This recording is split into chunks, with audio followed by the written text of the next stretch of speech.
नमस्कार दोस्तों, जय हिंद जय भारत। आप सभी का जयपुर वॉइस में बहुत बहुत स्वागत है।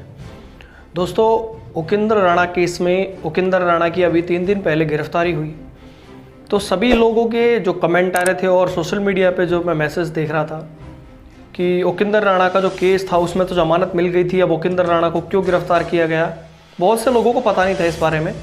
और जब उकिंदर राणा पे केस हुआ था दोबारा कांस्टेबल को धमकी देने के आरोप पर, उसका भी मैंने आपको बताया था, उसकी भी इन्फॉर्मेशन मैंने आपको दे दी थी।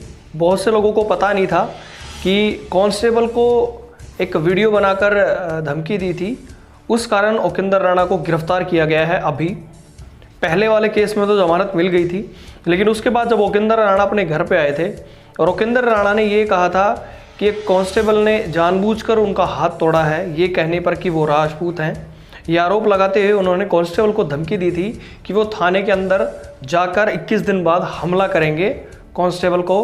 और जिस तरीके से वो ऑनलाइन धमकी दी गई थी और उस पर ये केस दर्ज हुआ था। अब सबसे बड़ी बात यह है कि उकिंदर राणा को क्या इसमें ज़मानत मिलेगी, क्या ये ऐसा अपराध है, गैर ज़मानती अपराध है या ज़मानती अपराध है। तो सबसे पहले मैं आपको बता दूं कि ये एक ज़मानती अपराध है, ज़मानत मिल जाएगी। और आईपीसी की धारा 506 के तहत इसके अंदर केस दर्ज होता है जिसमें जान से मारने की धमकी दी जाती है।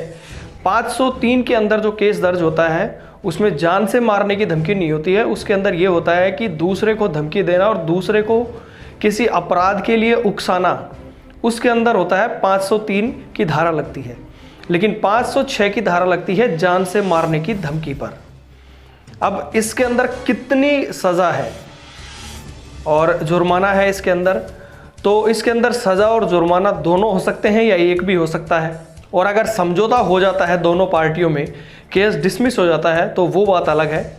बाकी इस केस के अंदर यानी कि धमकी देने के आरोप पर सिद्ध होने के बाद में 7 साल की कैद है और जहाँ तक कुछ पढ़ा है उसके अंदर तो शायद आजीवन भी हो सकती है अगर कुछ इसके गंभीर परिणाम दिखते हैं या कुछ ऐसा लगता है, कोई रंजिश होती है बहुत पहले की, तो बहुत सारी चीज़ों की इसके अंदर सारी कार्रवाई होती है, देखी जाती है किस वजह से धमकी दी गई है, किस माइंडसेट से धमकी दी गई है। तो 7 साल की इसके अंदर ज़्यादा से ज़्यादा जो सज़ा होती है वो इसके अंदर प्रावधान है, और जुर्माना भी हो सकता है या दोनों भी हो सकते हैं। तो 506 के अंदर ये मुकदमा दर्ज हुआ है। अब उकिंदर राणा को जमानत कब तक मिलेगी इसके बारे में अभी तक कोई इन्फॉर्मेशन नहीं है, पुख्ता कुछ जानकारी नहीं है इसके बारे में। जैसे ही कोई जानकारी मिलती है आपको इसके बारे में ज़रूर बताया जाएगा। बहुत से लोग अभी कमेंट कर रहे हैं इसके बारे में, इस अपडेट के बारे में, तो अभी ऐसा कुछ भी अपडेट नहीं है। बाकी जिस धाराओं में केस दर्ज हुआ है और जिस तरीके से जो सज़ा है, और अगर ऐसा आरोप साबित होता है तो क्या इसके अंदर पनिशमेंट होती है, वो मैं आपको बता चुका हूँ। तो उकिंदर राणा केस में अगर कोई और अपडेट आती है, कब जमानत मिलती है और इस केस में क्या होता है, आगे केस बढ़ता है या पार्टियों में समझौता होता है।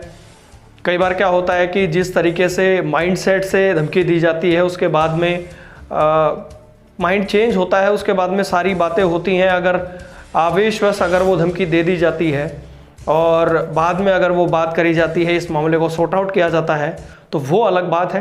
तो इस केस से जुड़ी अगर कोई और अपडेट आती है तो मैं आपको ज़रूर बताऊंगा। जुड़े रहें हमारे न्यूज़ चैनल जयपुर वॉइस से। चैनल को सब्सक्राइब करें, वीडियो को शेयर करें। जय हिंद जय भारत, वंदे मातरम।